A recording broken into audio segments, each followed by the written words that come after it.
Ilustrísimo señor presidente, e ilustrísimos señores magistrados, la causa de hoy tiene evidentemente un perfil político, de tal manera que tendré una reflexión jurídica y una reflexión política. Aquí estamos entrando a una etapa en la que se exige la democratización en el Perú, que se exige que las instituciones sean mejores y más reales y que el Parlamento deje de ser una entidad reñida con la nación. Tenemos pues que tener un concepto distinto de lo que es un parlamentario.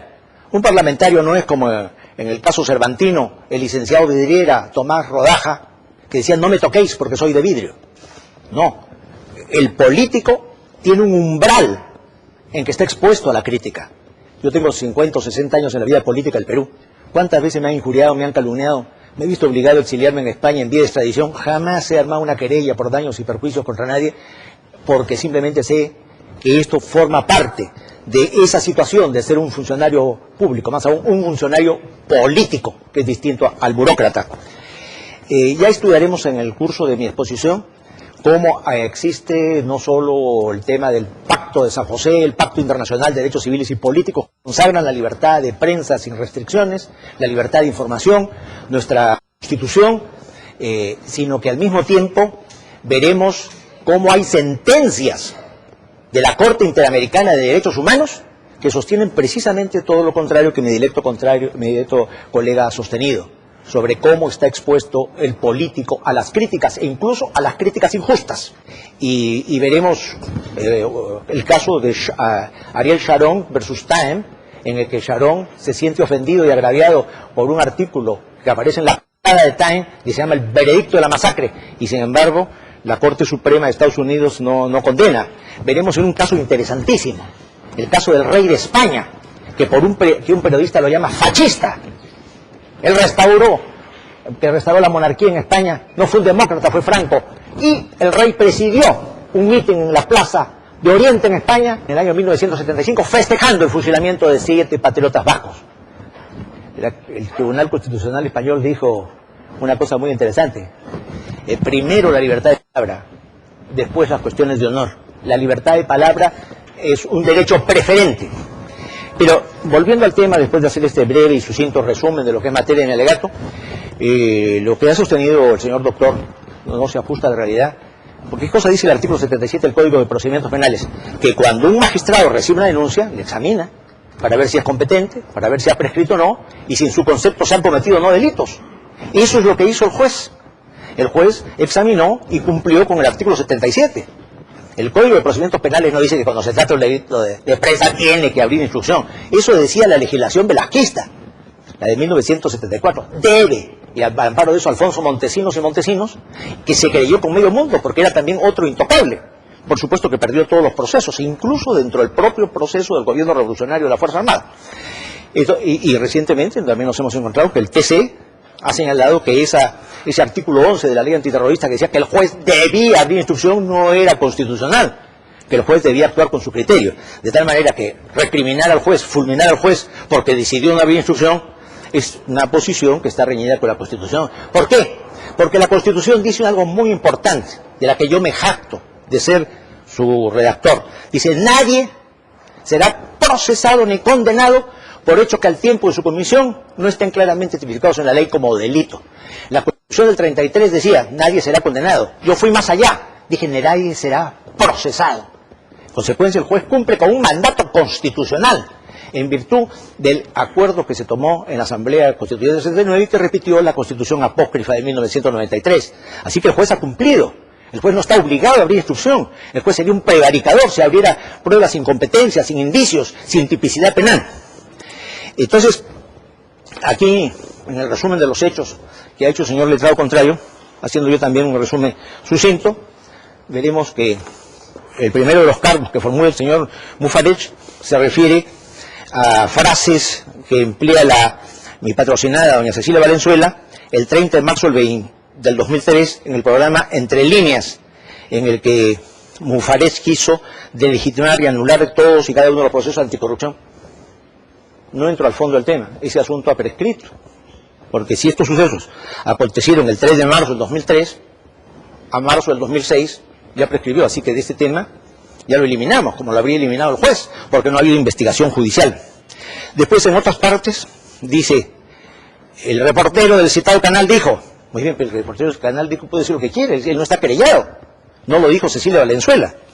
Después a Flores Arauz le pregunta, ¿cómo va a evitar que gente como Farage, por ejemplo, haga lo que Olaechea y utilice el Congreso en beneficio propio? Es una opinión que tiene doña Cecilia Valenzuela sobre el caso. Yo no tengo mal concepto de Jorge Mufarech, tengo una amistad superficial con él, me parece un político apasionado, un político vehemente, pero que ya no responde su vehemencia a lo que debe ser el parlamentario moderno, como lo veremos. Después, en otra de las el Pleno del Congreso decidirá si se quita o no la inmunidad parlamentaria a Jorge Mufarech para que sea juzgado como se merece. Muy bien, el Pleno del Congreso es el que lo realiza, porque ese es el mandato constitucional. Si el Congreso le levanta la inmunidad, pues entonces juzga. Después, en otro asunto, el reportero dijo el 12 de diciembre del 2004, en otro tema, la señora Elian Karp, primera dama, se dirigió al yate del congresista Jorge Mufarech, compartió con él unos minutos y luego subió al yate Neptuno. ¿Y qué tiene? ¿Qué problema es si pasó del yate Mufarech a otro yate? El señor Mufarech dice que no pasó eso porque ese día estaba con fiebre. No importa. Aunque si hubiera sucedido eso, ¿qué connotación penal tiene? Entonces aquí nos encontramos con el caso de la señora, y después señala que no deberían permitir reuniones, dice Cecilia Valenzuela, entre Torres Caro y la señora del presidente del señor Ollantumala, porque es muy bella. Pero ¿quién debe querellarse por eso? Ollantumala, no el señor Mufarech. Después aquí la jurisprudencia, tanto de la CIDH como de otras cortes, señalan claramente lo siguiente, que los límites de la crítica aceptable son, por tanto, respecto de un político, más amplios que en el caso de un particular. En otra sentencia de la Herrera versus Costa Rica, la CIDH dice, es así que el acepto de este umbral diferente de protección no se asienta en la calidad del sujeto, sino en el carácter de interés público que conllevan las actividades o actuaciones de una persona determinada dedicada a la política. Y llega a decir una cosa que es trascendental, en la sentencia de Canese versus Rodríguez, que es la del Paraguay. Es así, tratándose de funcionarios públicos, de personas que ejercen funciones de una naturaleza pública y de políticos, se deben aplicar un umbral diferente de protección, el cual no se asienta en la calidad de sujeto, sino en la calidad de interés público. Y vuelvo a decir, en otro considerando, cuando se denuncian delitos de difamación e injuria, supuestamente cometidos a través de los medios de comunicación, empieza a darse una industrialización de los juicios por los funcionarios y los dirigentes políticos que tienen que estar sometidos al escrutinio público. Y los parlamentarios son los que fabrican la norma penal. Y ellos mismos la invocan en su favor. Entonces ahí hay una actitud de desigualdad. Ya cité el caso Time. Aaron Sharon le dicen que estuvo presenciando en el desierto la masacre de Medellines. La Corte Suprema de los Estados Unidos dice, hubo difamación, sí. La noticia era falsa, sí. Hubo acto al malice, hubo intención maliciosa, no. Entonces no hay libelo y absolvieron a Time. Y la más importante, e insisto en ella, el rey de España, que no es un jeque, sino que es una figura que está muy vinculada a la hispanidad, es maltratado por un periodista vasco que le dice que él es un fascista. Ese rey de España es un fascista. Presidió un mitin en la Plaza Oriente para festejar los fusilamientos de ciertos patriotas vascos.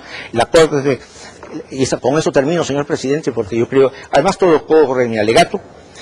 El Tribunal Constitucional español dice que los hechos declarados probados por esta sentencia se contienen, entre comillas, pero como se ha señalado en el fundamento primero de esta sentencia, el artículo tenía la finalidad que se ha destacado ahí, y las palabras despectivas para su majestad el rey se han utilizado contrariando sin duda la más alta magistratura del Estado, con la finalidad prevalente de robustecer la idea crítica que preside todo el artículo. Tales palabras, rechazables moral y socialmente, por innecesarias, injustas y contradictorias, con una conducta que ha merecido la adhesión mayoritaria del pueblo español y que ha hecho posible la transición política, pero no pueden ser sancionadas con una condena penal sin vulnerar las libertades políticas. Y en el caso de Felipe González, líder del PSOE, que se querella porque lo han llamado asesino y carnicero del franquismo, dicen preferible es la libertad al honor, de tal manera que quien está en política está expuesto a estas sanciones y a estas alternativas. Entonces, por supuesto, que esta es la nueva jurisprudencia que ya viene contenida en jurisprudencia menor. Digo menor porque es de nuestra Corte Suprema y yo he citado la CIDH, en la que se señala la libertad de palabra y de información como un derecho preferente entre la colisión de dos derechos preferible es la libertad de palabra. Por eso que, señores, tienen ustedes no un caso común, en que se va a investigar a Cecilia Valenzuela y la van a mandar al juzgado. Es un caso histórico. Ustedes tres van a decidir cómo debe ser el Perú del futuro.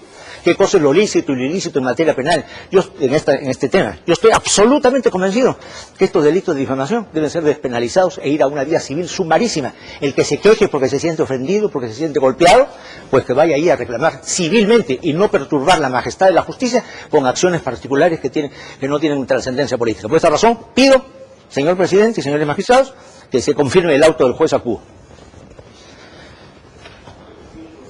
Yo solamente para decirle a mi colega, doctor representado Ayelesta, ¿qué pasaría si a él, que ahora va a ir al Congreso de la República, porque está elegido, mañana a un canal de televisión? Sí, al fondo del asunto. Tengo un tema, señor, que se tiene que investigar, que es una foto con un letrero corrupto. No, se han tocado, yo los he tocado abundantemente. He hablado de jurisprudencia, entonces ya no sé cómo podría informar. Que viene un abogado y dice jurisprudencia y cita tratados internacionales y eso no es informar sobre el fondo, entonces la voy a hacer, pero tengo primero que polemizar con usted porque me está emplazando.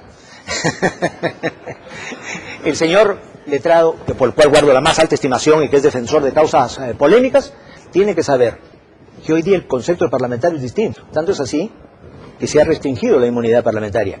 Ya no es por hechos anteriores a la posesión del cargo, se han reducido sueldos, se han reducido privilegios y también se va a reducir y se debe reducir conforme a la moderna tendencia del derecho y de la jurisprudencia nacional y comparada ese privilegio de intocabilidad. Quien está en la política está expuesto. Yo sé que estoy en esta feria, estoy expuesto a los dardos, mandaré cartas rectificatorias, polemizaré, pero jamás me querellaré. He dicho, en 60 años me han insultado todos los días, jamás he formulado una querella. Yo creo, no me quiero poner como un modelo, pero creo que esa debe ser la conducta parlamentaria del futuro.